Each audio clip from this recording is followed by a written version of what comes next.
Could a group of nomads actually have crafted something like this?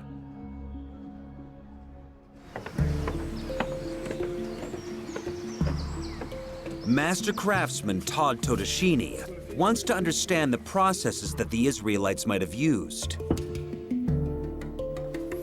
He's prepared a set of replica bronze tools. The guys making the Ark of the Covenant, they used their tools and they probably marveled at how wonderful they were. The bronze tools are absolute state-of-the-art to the Israelites. Todashini has set himself a task, which today would be straightforward, creating a plank. Since the Israelites would not have had saws capable of doing the job, he'll split this log with wedges. I'm giving this hammer a lot of abuse, and the chisel too, and they're working fine.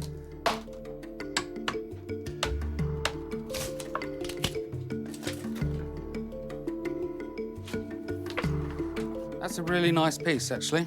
It's nice and flat. The rest of it is not fit for the Ark of the Covenant, and this is the one I'm going to work.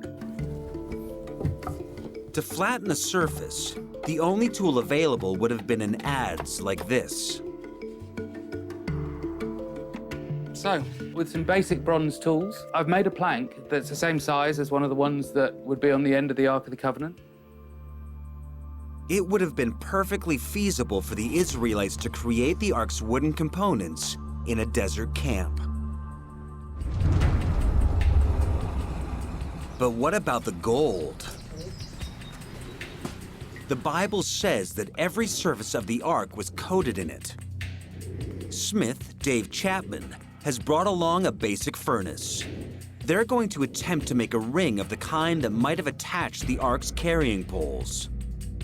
Bronze will substitute for the gold.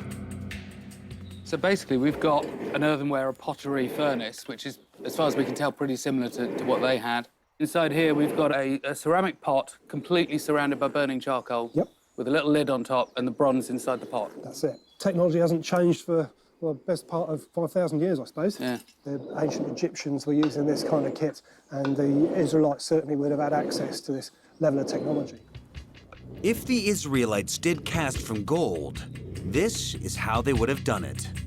The goatskin bellows pump oxygen into the charcoal fire, driving up its heat to almost 1,700 degrees Fahrenheit. Chapman has made a mold with a technique that dates back at least 5,000 years. It begins with a wax model. So you encase this in clay to create a mold around it. That's right. You melt the wax out, and that will leave you with that shape inside the clay. That's right. You will end up with a bronze ring of exactly this form. That's exactly it. OK, here it comes.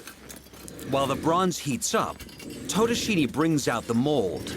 It's already been fired, so the clay is hard and the wax has been poured away. Based on the biblical description, the Ark might have weighed 200 pounds. It's possible that 2/3 of that was gold. Where does a group of wandering ex-slaves get 130 pounds of gold? They had the gold in the tribe there. The Bible talks about them effectively doing a community pool of everybody donating rings and jewellery and so forth. So off the top of my head, a wedding ring is maybe 3 grams. So that's 20,000 wedding rings. Seen this way, the Ark is a national treasure in which every individual has a stake.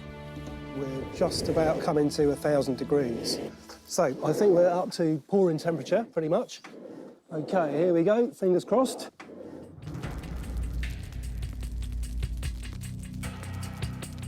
It's like a living thing in there. This is the bit where their heart is beginning to race. It's a lot of effort for that 2-second moment. Once cooled, there's only one way to find out if it's worked. I mean, this moment has not changed in thousands of years, has it? Tantalising, isn't it?